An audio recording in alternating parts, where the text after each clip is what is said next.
சாப்பாடு எப்படிடா? இது என்னடா கேள்வி? ஆதி வீட்டு சாப்பாடு என்னைக்குமே ஐஸ்வர்யமா தான் இருக்கும். அதுலயும் உங்க வீட்டுல அந்த இஞ்சி கூட்டு தான் எல்லாத்துக்குமே இஞ்சி. சாப்பாட்டுக்கு மேல ஆசை வச்சு உடம்ப சகட்டு மேனிக்கு வீங்க வச்சிடாது. நம்ம வாடி என்னைக்குமே ஃபிட்டா தான் இருக்கும். அது உங்க ஒரு விஷயம் பேசணும்.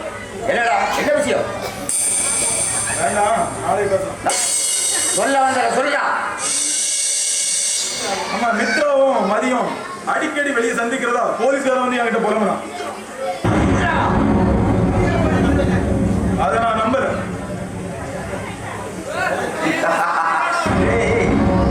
ஒரு ஜாதி டைப்டா.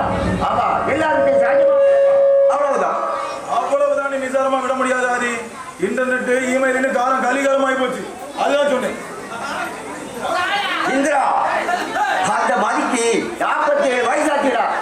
அவனுக்கு எப்படிடா மித்ரா காதலிப்பா? பொண்ணுகளுக்குன்னா டேஸ்ட் ரொம்ப வித்தியாசம். காதலனுக்கு படிப்போ வீடோ இருக்கோ இல்லையோ இதெல்லாம் முக்கியமே கிடையாது. காதலனுக்கு ஊரை சுத்த ஒரு பைக் வேணும், கடலை போட ஒரு செல்போன் வேணும். ரெண்டுமே மதிக்கிட்டு. அதுதான் சொன்னேன். நான் வாரேன்.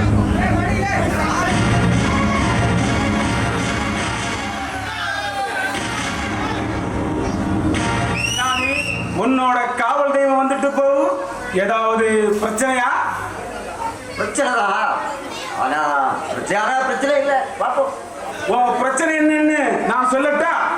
உன் தங்கச்சி மித்ராவுக்கும் என் அண்ணன் மதிக்கும் காதல்னு உன் காவல் தெய்வம் கணக்கு சொல்லிட்டு போகும்.